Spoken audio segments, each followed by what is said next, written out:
Hola amigos, bienvenidos a otro episodio de Sábados Culturales, como le hemos puesto a este programa, había que ponerle un nombre. Y vamos a dedicarlo a un tema bastante sencillo, un tema que tiene que ver con nuestras vidas cotidianas. No pensamos mucho en eso. Me refiero al vuelo, al hecho que los seres humanos podemos volar, desplazarnos por el aire de un lugar a otro con mucho más velocidad, prontitud que por cualquier otro medio. Y la historia de esto es bastante interesante, tiene anécdotas, tiene toda clase de eventos interesantes, muy interesantes. Yo parto de la base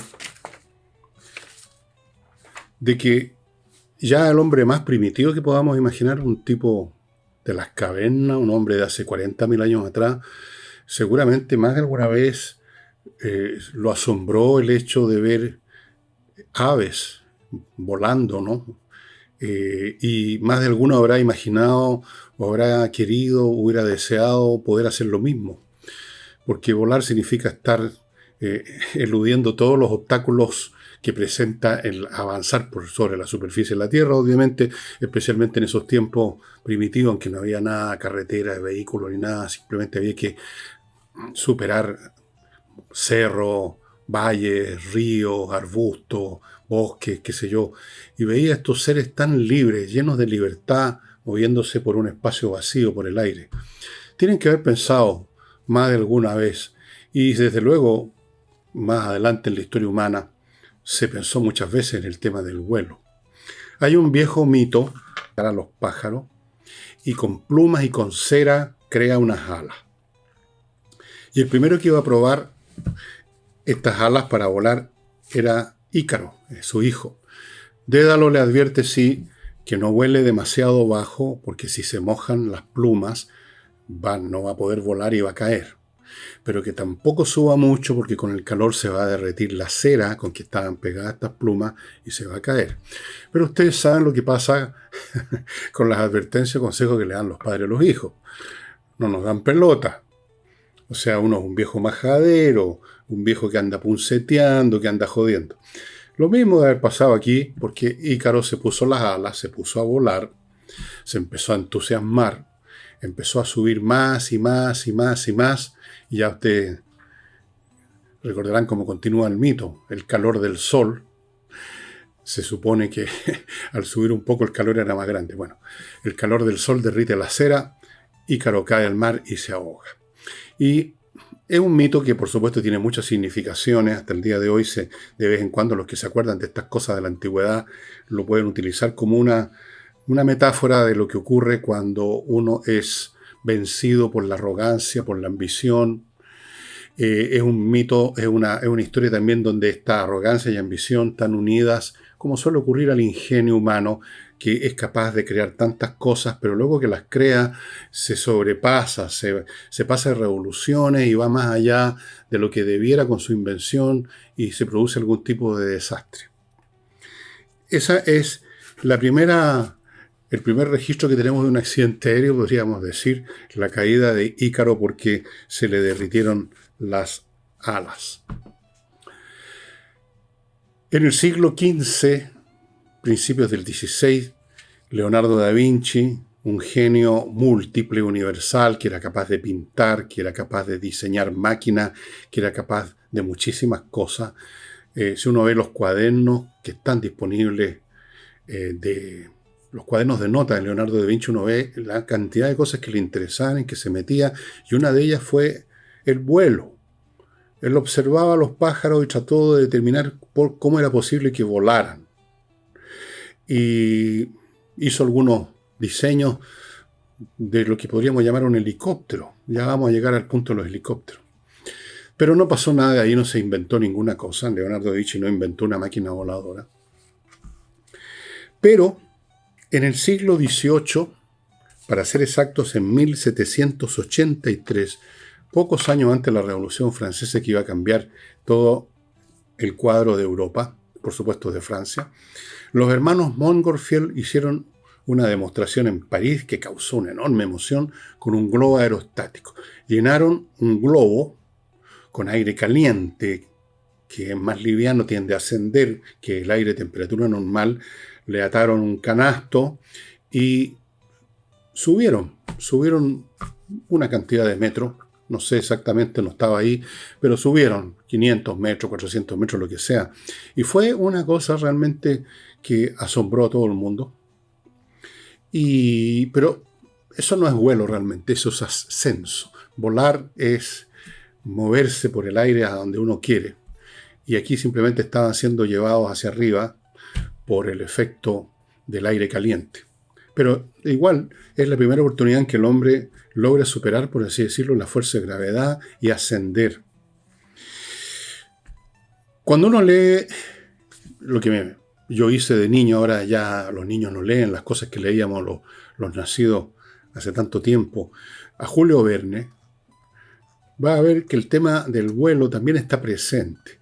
Hay una de sus novelas en que hay un tipo, siempre es un genio científico, pero al mismo tiempo son re malos, son medios canallas. La vieja imagen del genio malévolo está presente en muchos cines, en muchas películas también.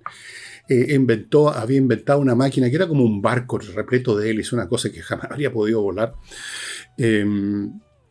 Estuvo presente. Fíjense ustedes que en ese siglo se hicieron experimentos.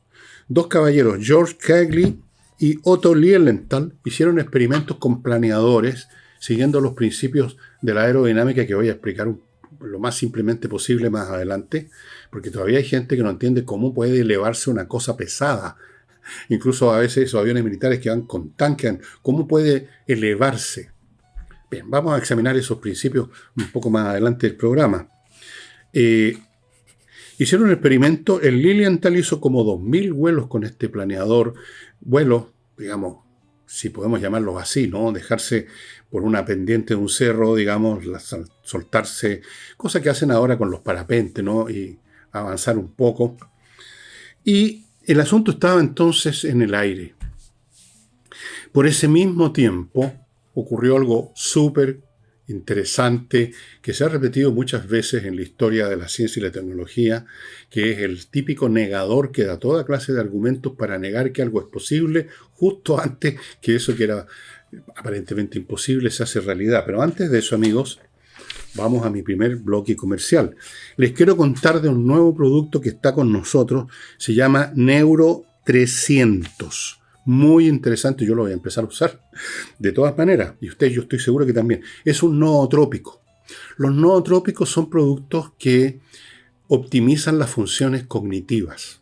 ¿Quién no quiere tener estar más concentrado, estar más sharp, como dicen los gringos, más agudo, más alerta, con más atención? ¿Quién no quiere, si está cansado porque tiene mucho trabajo intelectual, superar eso porque tiene que seguir trabajando? Que es el caso mío. Es un producto desarrollado por científicos chilenos que potencia capacidades cognitivas, memoria, concentración. Fue desarrollado por el Neuromed Lab y puede ser usado diariamente, no requiere ni siquiera receta.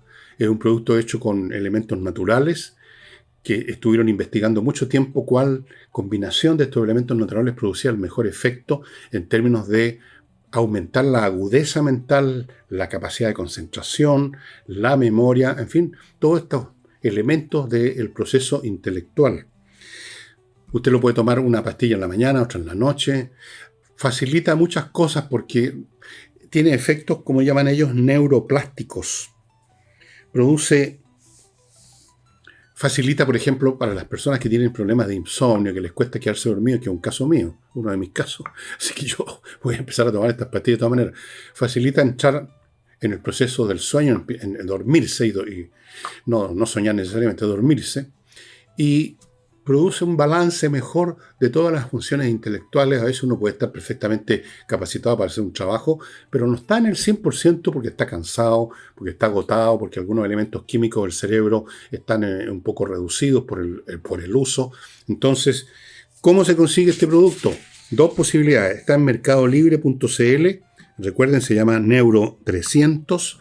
y está en neuromed.lab.cl. Ahí lo encuentran. Neuromedlab.cl o en Mercado Libre. Neuro 300. Yo voy a empezar a tomar apenas me llegue un frasco que me van a mandar de todas maneras. De todas maneras. Siempre es bueno mejorar, estar mejor. Usted no necesita estar enfermo para usar este producto, no necesita tener un problema serio, mental, que se le distrae, que se le olvidan las cosas. No, usted puede estar funcionando normalmente como yo estoy funcionando normalmente, pero quiere optimizar un poco más de memoria, un poco más de esto, un poco más de otro, y esos pocos más multiplicados entre sí producen a veces resultados bastante grandes en mejoría. Ya, continúo ahora con el pintor Rodrigo Calderón Martínez, que como saben es un pintor con mucho talento que hace retratos de personas, de grupos familiares, para que usted tenga algo mucho más interesante que una mera fotografía. Rodrigo Calderón Martínez, usted lo ubica en rodrigocalderonmartinez@gmail.com. Está también en Instagram, pintor, es ahí, pintor Rodrigo Calderón Martínez. Sigo con el suplemento Vito. Esto no es para las funciones nootrópicas nuestras, sino que esto es para que estén más contentos y más sanos nuestras mascotas. Este suplemento que se vende en todas las mascoterías casi, o en el sitio del suplemento Vito, que ustedes están viendo a mi derecha, se mezcla con el pellet común y corriente que usted compra y se convierte en un super pellet, un pellet premium, y su mascota va a estar en mucho mejor estado de salud, más contento, etc. Y termino con otro producto, pero esto tampoco es para los animales ni para nosotros, esto es para destruir los malos olores. Oxibiota es un polvito, viene en un sobre, usted lo mezcla con agua, a la media hora se ha convertido en una colonia de bacterias aeróbicas, usted lo vierte o lo vaporiza en la superficie o en los lugares donde hay malos olores, en los baños, en las cocinas, en la cámara de la casa, en los restaurantes debieran tenerlo casi por ley este producto, y se acaban los malos olores porque estas bacterias destruyen a las que inician la cadena del mal olor. Las bacterias que inician la descomposición, y la descomposición de materia orgánica es la que produce malos olores. A veces son incluso tóxicos. Oxibiota.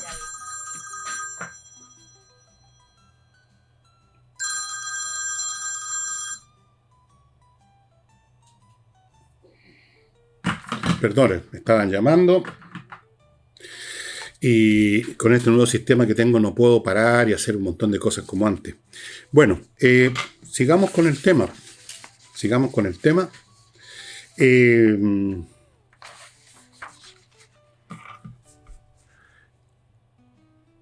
Un señor muy importante en la historia de las ciencias, Lord Kelvin. Tenía otro nombre, pero le dieron un título de nobleza, Lord Kelvin, un gran científico del siglo XIX.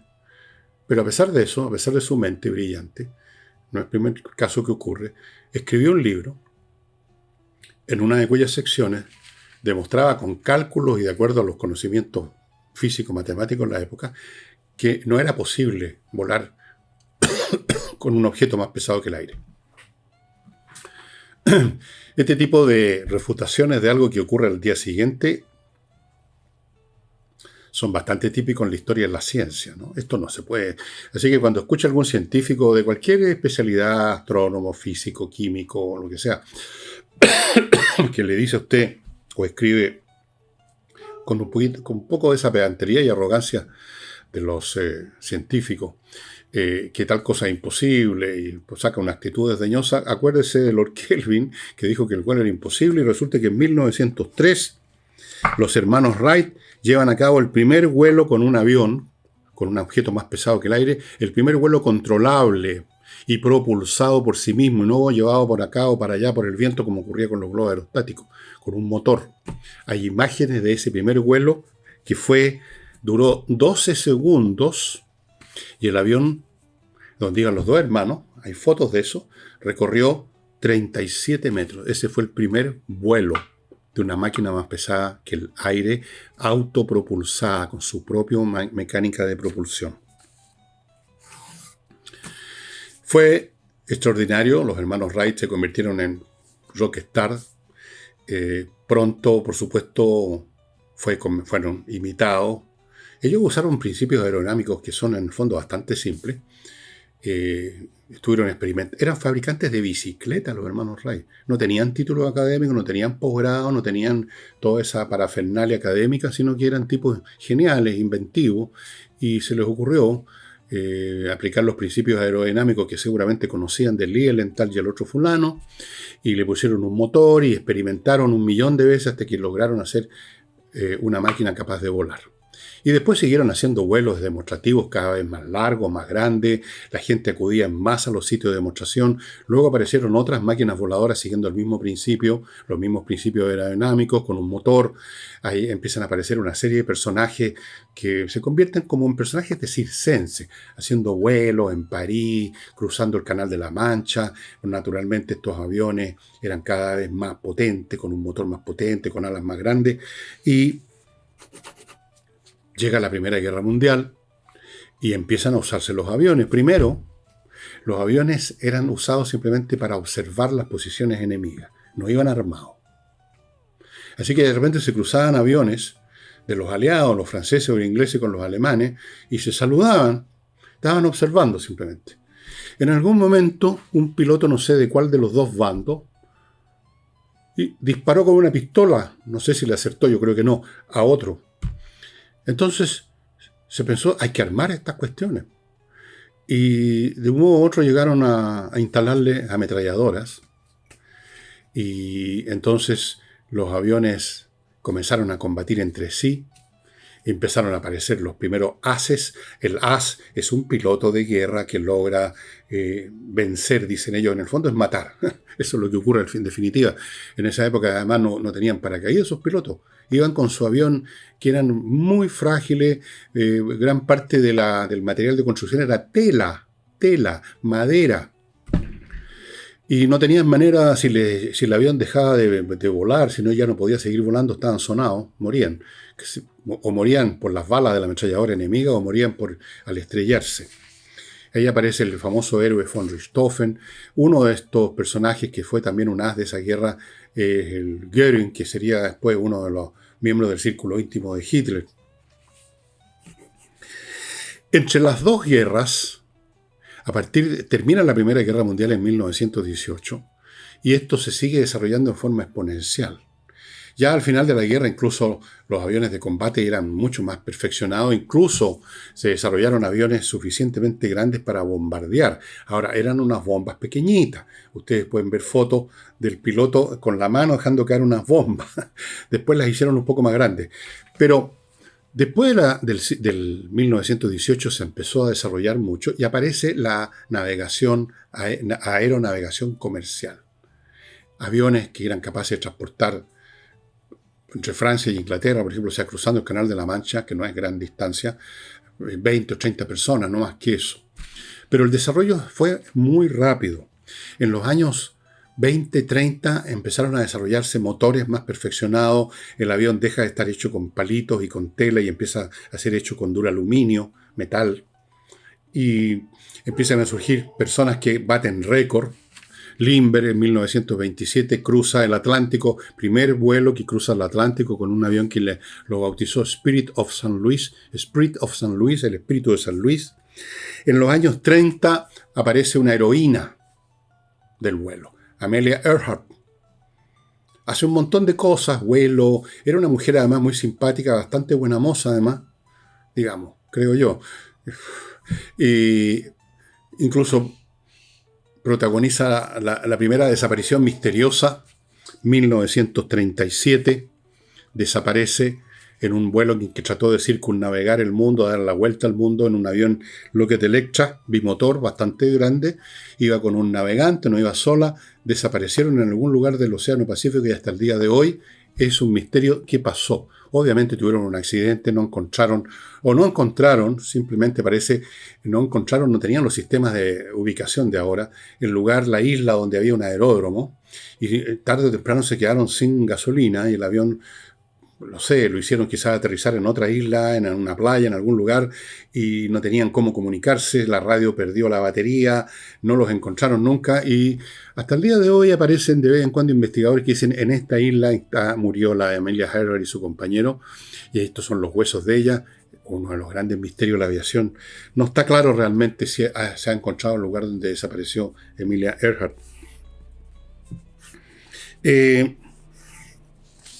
Hasta el día de hoy hay mucha gente que no sabe cómo diablos vuelan los aviones. ¿Cómo es la cuestión? Y yo se los voy a explicar de lo más simple posible. Yo no soy físico, no soy nada. Escribo libros nada más, pero algo he leído de algunas cosas y les puedo explicar el ABC del asunto. Pero antes, amigos, les quiero recordar otros productos nuestros, de nuestra publicidad. A2D, una empresa que ofrece seguridad cibernética a las otras empresas, revisa todo su sistema informático, todas sus conexiones a internet, revisa cómo funciona usted en ese plano y va a buscar las debilidades, las brechas por las cuales entran los hackers, va a adiestrar al personal, van a poner los blindajes cibernéticos, o sea, los sistemas antivirus, antitroyanos, anti-hacker, etcétera, necesarios, y van a blindar su empresa.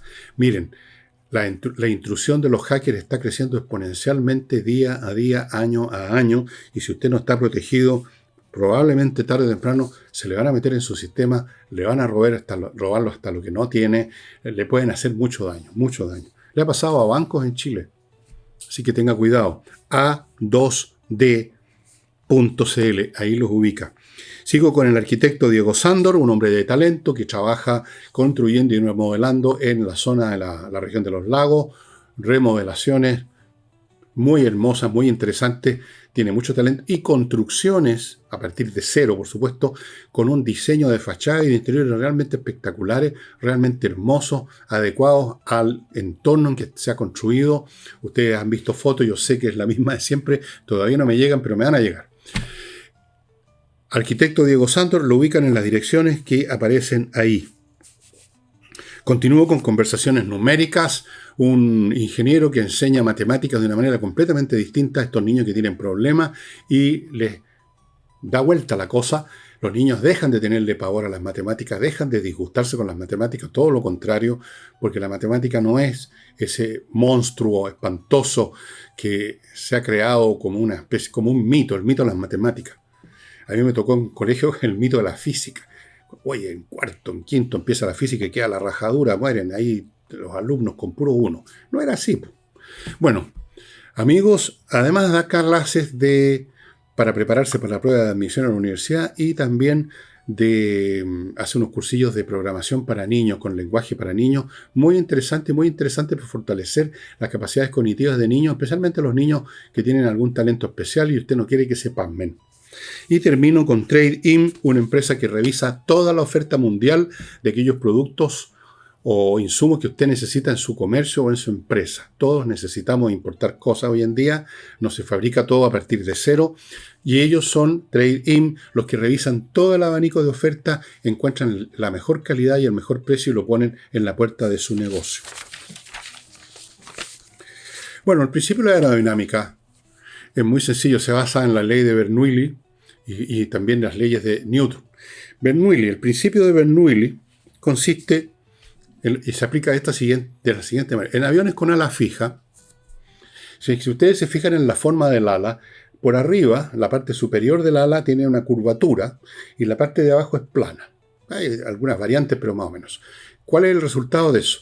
El aire pasa más rápido por la zona curva que por la zona plana.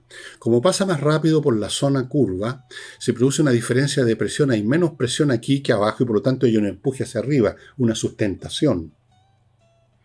Y se aplica el principio de acción y reacción de Newton porque de algún modo este aire es dirigido hacia abajo y al dirigirse hacia abajo se produce una reacción hacia arriba. Esa es la sustentación del avión se basa en las alas. Sin alas, por supuesto, no se puede volar. El ala con esta forma produce la sustentación. Por eso que un avión que está en una posición donde la sustentación, donde la superficie alar ya no sirve, ese avión entra en lo que se llama en stall. Y el avión se convierte ya no en un objeto aerodinámico capaz de navegar el aire, se convierte en una piedra y se va de un paraguaso. Por eso que los pilotos tienen cuidado de cuáles son los ángulos de ataque que se llaman. ¿Cuál es el ángulo que, por ejemplo, para subir, que mantiene la sustentación? A menos que usted tenga un vehículo con un motor tan poderoso que simplemente por el efecto del motor, por ejemplo un jet, Un jet usted puede verlo subir así, pero ahí está usando no la sustentación alar, sino que el empuje del motor. Pero básicamente la navegación se basa en la sustentación alar. Los helicópteros es la misma cosa, solo que en vez de hacer un aire que lo mueve una hélice en aviones a hélice, o que lo mueve el empuje que le da el motor atrás en un jet o en las alas, que lo hace avanzar y por lo tanto mueve el aire por las alas. El principio es que el ala se mueve. El helicóptero tiene unas aspas que se mueven, son alas en movimiento que están diseñadas de tal manera que lo mismo, producen una diferencia de presión entre la parte inferior y la parte superior de la pala, de la hélice, y eso hace sustentación, empuje hacia arriba. Luego, ¿cómo se dirigen? Bueno, cómo se mueven, cómo pueden cambiar de dirección, avanzar, retroceder, ir para el lado, para arriba, para abajo. Eso es otra cosa, tiene que ver con la inclinación del rotor, tiene que ver con un montón de cosas subsidiarias. Pero lo fundamental es esto, el principio de la sustentación derivado de esta diferencia de presión en la superficie alar, ya sea que sea ala fija o ala en movimiento. Eso es bastante simple. No es muy distinto a los principios de la flotabilidad en el agua, entre paréntesis. No es tan distinto. Y Leonardo da Vinci se dio cuenta de ese elemento.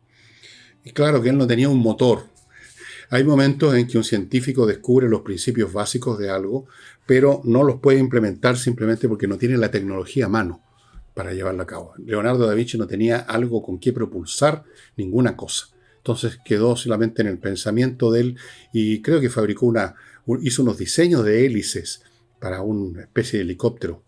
Bueno, y usted con papel puede fabricar una especie de helicóptero y lo hace caer y va girando y usted ve que ahí no asciende, pero se produce una cierta sustentación porque no cae como piedra. Bueno, amigos, hay montones de anécdotas además.